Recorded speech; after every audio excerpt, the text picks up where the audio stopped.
guys, it's Grayson with Gaming for the People here. Sorry guys, I didn't record last night. I was hanging out with my family.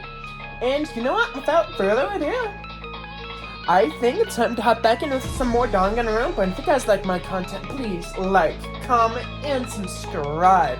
Small content creator, and I enjoy what I do, and I know you guys like my content too, so please, it helps.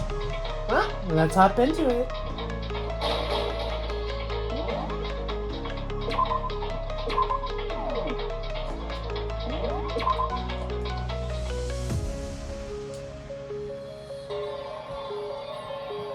I didn't answer a question, man. We're asking if you're a lazy bum. No, actually, that was plenty. Huh? He said it's only broadcast when the body's discovered for the first time. Which means, even if we found the body at the same time later, he wouldn't make the announcement again. If that's true, why did the announcement, then, why was the announcement made again later on? Later on? Exactly. We heard the body discovery announcement twice. The second body discovery announcement. The first time it played when we found the body in the nurse's office in the equipment room. And the second time was when both bodies were rediscovered. We heard we heard it the second time the bodies. We heard it the second time in the repository when we rediscovered the two bodies.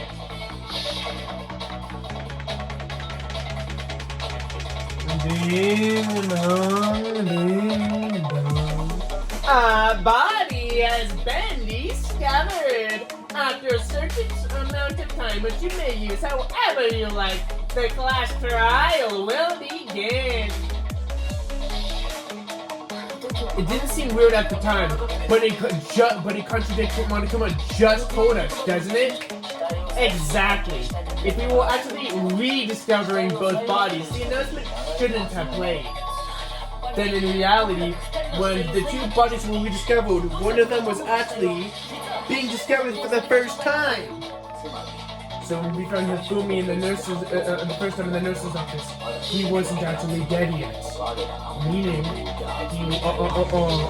he wasn't actually dead until we came upon him in the repository. And that's just part of it. There's one other part that leads me to believe that he was still alive in the nurse's office. I know. Because he was super good at playing dead. Bada bing, bada boom. That is the worst logic I have ever heard. But honestly, I don't think there was anything that can prove he was still alive. Okay then. How about we take another look at the events surrounding the discovery of the body. Then it would be clear if he was really dead or not. This whole thing is pointless. There has to be proof that it shows Hifumi was still alive. And I have to find it and show it to everyone. There is.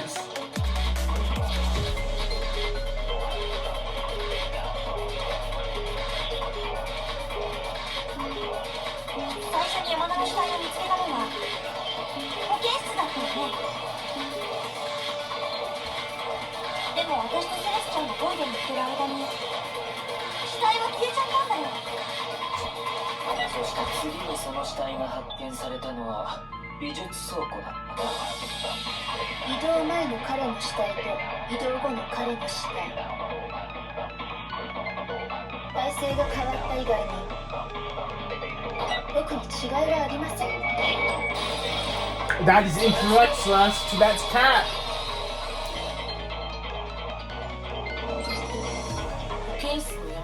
In fact, there was one clear difference between the Hifumi in the nurse's office and in the repository. His glasses. That fact alone proves that he was only playing dead in the beginning. Perhaps you would like to fill the rest of us in. When we found Hifumi in the nurse's office, his glasses were covered in blood.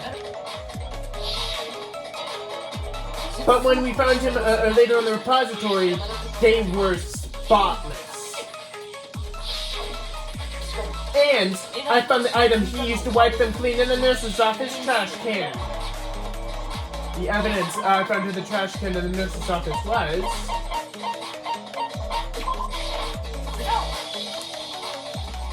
It was the glasses cleaning cloth, featuring a certain cartoon mascot. One look at the blood stain on the cloth would make things clear. This place was used to wipe Hifumi's glasses clean, and the mascot is on the same one that's on his digital camera, right? And whose digital camera was it? Hifumi's, of course. The character was Princess Pickles from Dean and Angel's Pretty Pudgy Princesses, I think. I highly doubt anyone but Hifumi would have brought something like this to school. I see your point, and the only ones who wear glasses here are... I would be caught dead using a piece of garbage like that. A few tissues is all I need to keep my glasses clean. Then there's no question about it. It belonged to Hifumi. So what you're saying is, what are you saying exactly? What I'm saying is that the blood on the glasses was actually used. What I'm saying is the blood on his glasses was wiped away using his own glasses cleaning cloth. Even if that's true, that doesn't mean he wiped them off himself. But who would benefit from a clean pair of glasses other than the glasses' owners? That's a good point. Then it must have been him, right? Let's assume Hifumi was still alive. In the nurse's office. He pretends to be dead, and when he's alone, he wipes the glasses off so he can see. He stands out and walks out on his own two feet. And with that, the impossible task of moving his copious corpse becomes possible, what do you say? But if he was just pretending to be dead, what was with all that blood? Was it like pink or something? The fridge in the nurse's office contains packs of blood for emergencies. He probably used one of those. He probably figured that if he was gonna play dead, he should go all out. So he just dumped it everywhere. But he got crazy with it and had to wipe his glasses off when he was done. God, what an idiot! And if Hifumi was still alive at that point, the disappearance of Taka's body is easily explained. It should be completely obvious who moved Taka's corpse. The one who moved Taka's corpse was... It could only have been Hifumi! While we were all gathered in the nurse's office, he went to the equipment room and took Taka's body. Which also explains how the door to the repository got locked. The door was locked? Well, after the body discovered the almost listened them, right? So me and Sakura headed to the repository. When he got there, the door was locked. And the repository door can only be locked from the inside. Which means when he and Sakura got to the repository, someone was already inside. And it could only have been Hifumi who had just finished stashing Taka's body. And it could only have been Hifumi who had just finished stashing Taka's body in there. He convinced he was all dead, and when he saw his chance, he dragged Taka's body to the repository. So Hifumi wasn't another victim in this case. He was one of the assailants. But that would mean he took part in the murders. I just can't believe it! If you're having trouble, would you like me to show one more piece of evidence? There's more? Oh, absolutely. The single biggest fact pointing to his involvement has yet to be revealed. You know what I'm talking about, Mikado? The item he took off of Taka's corpse. The item he stole off Taka's corpse, could it be?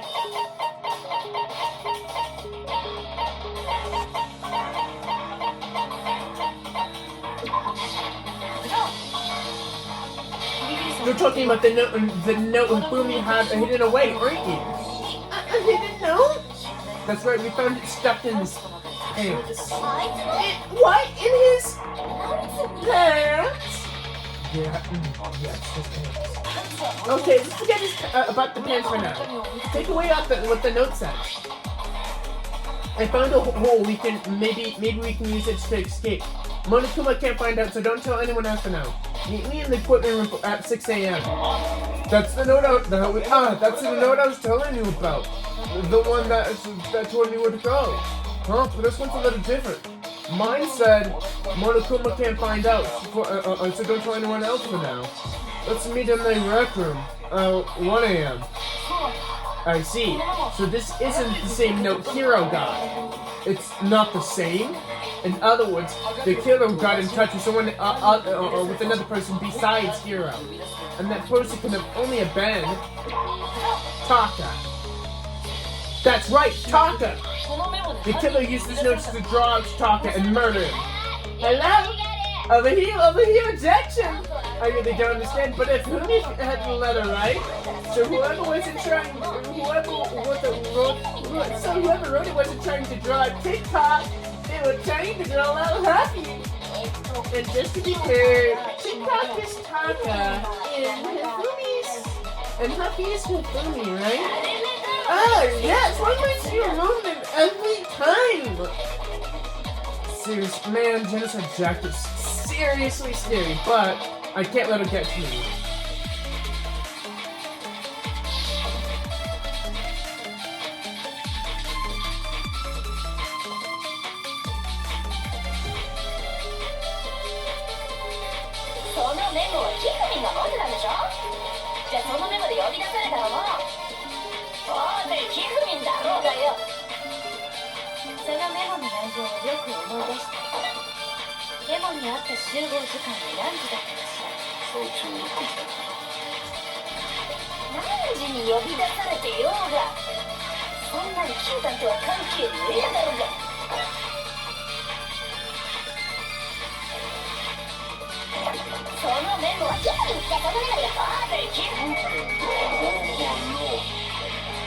Oh no, that's a combo. Let's try that again.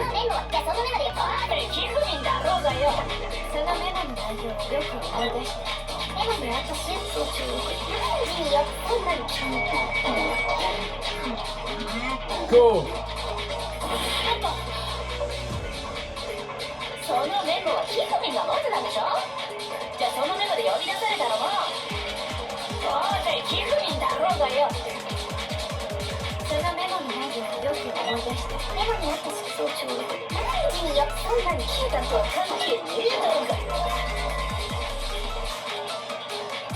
Oh, I'm definitely dying here.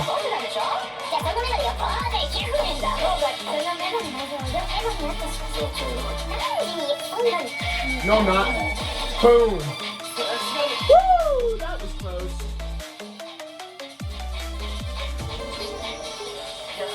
No, there's absolutely a connection.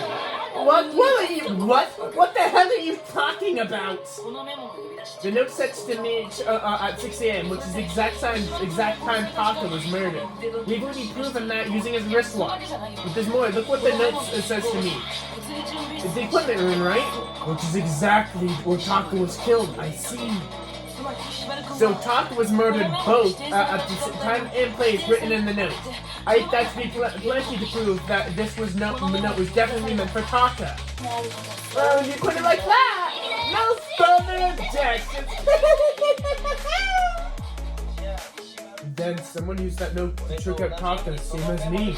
It's a cold-blooded monster. Telling people they found a way out. But if they had the note, if they gave the note to Taka, what was Hifumi trying to do? What was Hifumi doing with it? Stuck down his pants, little lass! Most likely, Hifumi stole it off the Taka's corpse after he died. Huh? He stole it? Where's your proof? Go ahead, show us. Proof that Hifumi stole the note from Taka.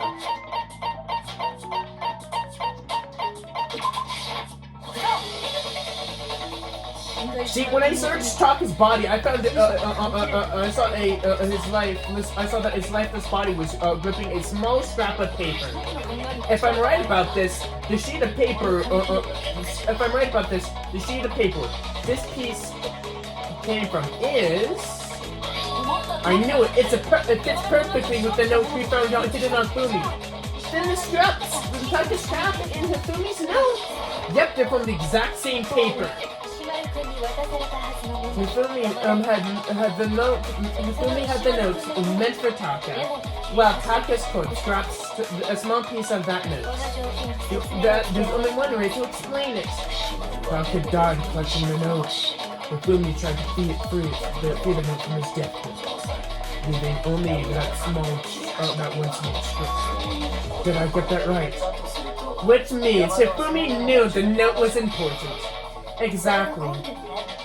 Which proves that he was an accomplice in the murder. Whoa. Yeah, after seeing this, Hifumi was definitely super alive for sure. In fact, he's behind the whole thing. In fact, he's still alive.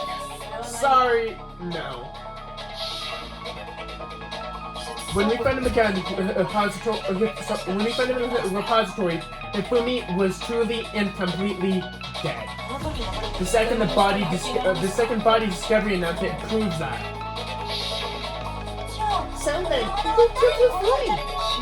Whoever did it is the mastermind, the true killer. He was killed in the repository, so he must have been killed not long after transporting Taka's body. He must have been killed after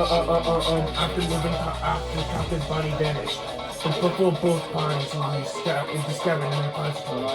During that time, he split up and was searching in the repository for Taka's missing body. In other words, during that time, none of us have alibis. Wait, but me and Sakura were together. Stop trying to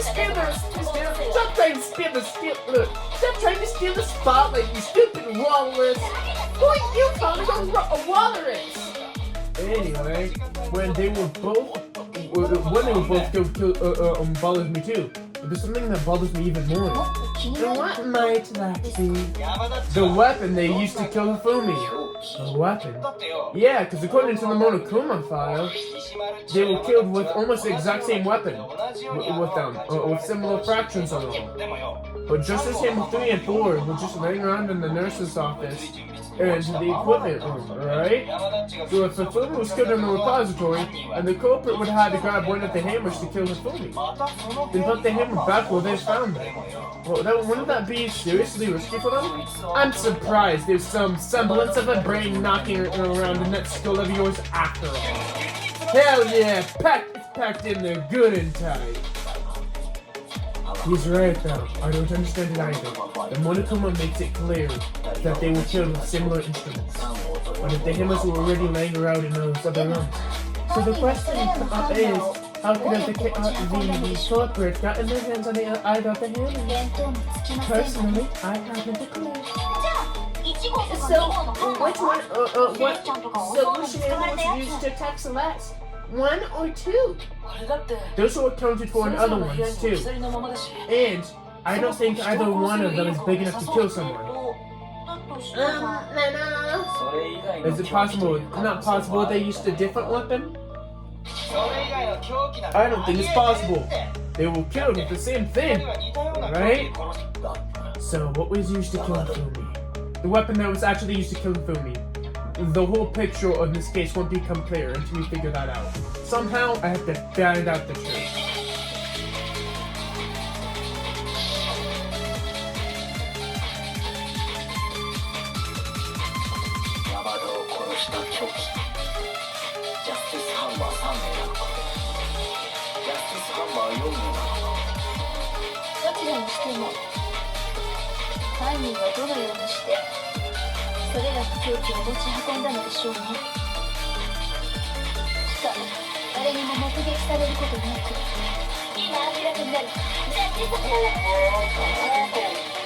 What? I got too trigger happy. Hey, that was an unintentional reference.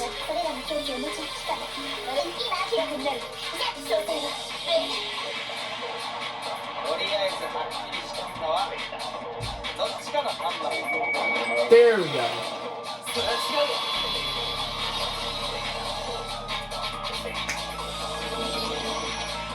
The murder weapon wasn't just his hammer at all. No, it was something completely different. But seriously, a different weapon. Specifically, a hammer from the repository. The killer could have easily used that to kill Hifumi. Now you mention it, all of the hammers in the repository were covered in grit and debris. but for one reason, one of them had been completely scrubbed clean. Huh? And the reason I had been scrubbed clean is likely because it was used to commit a murder. If the hammer got covered in Hifumi's blood, of course they would have to clean it off. I would also like to point out that the repository has all kinds of hammers. Big ones and small ones. And even flat mount-like ones. I think whoever made the Justice Hammers uses those as the basis for their design. If that's true, it would explain why the Monokuma fire notes about the wounds being similar. So Hifumi moved Taka's body to the repository, and somebody used a hammer to kill him. And whoever did that's the true killer, the one who Hifumi was working with, and the one who betrayed him. Hold on, I think it's just strange to assume that someone was working together with him. By the way the calculation works, there was no benefit to helping someone else carry out a murder. So the idea that anyone would have worked out was completely ludicrous. We talked about this, did we not? We did talk about this. How there wouldn't be any reason for anyone to commit a murder. Or work together. At least that's what we thought at first. But...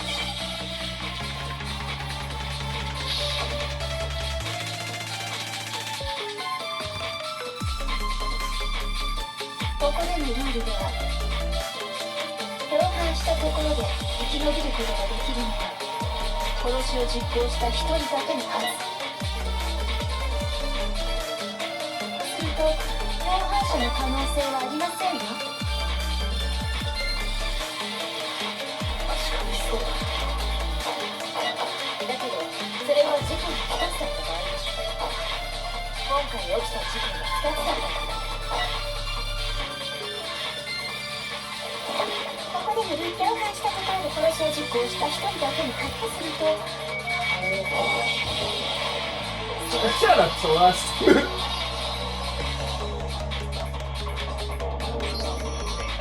Since there were two murders, it's possible that that more than one person was involved. What do you mean? If only one murder had taken place, then yes, the idea of an accomplice really is worth considering. Naturally, if there was only one person can be saved per murder, the accomplice has no risk versus reward benefit. Risk versus reward benefit? The payoff for working well together. The reward that balance out the risk of taking part in the scheme. There's no point of being somebody's accomplice if there's no benefits to you. However, if there was some potential mutual reward for the risk, then cooperation becomes possible.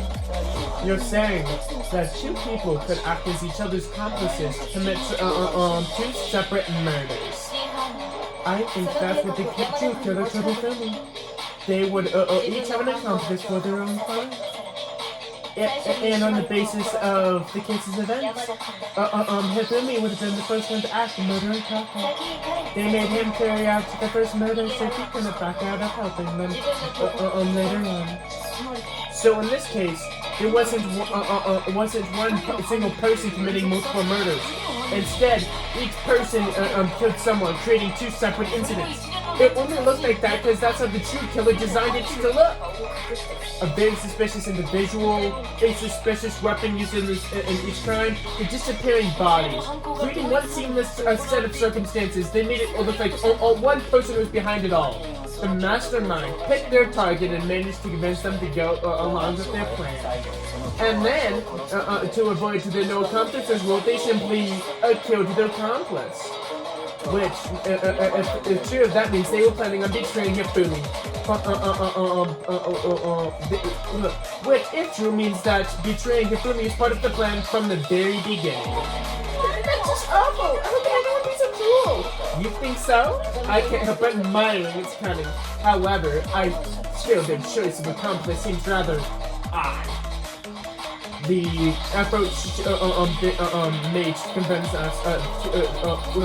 effort made to convince us that two murders were the same.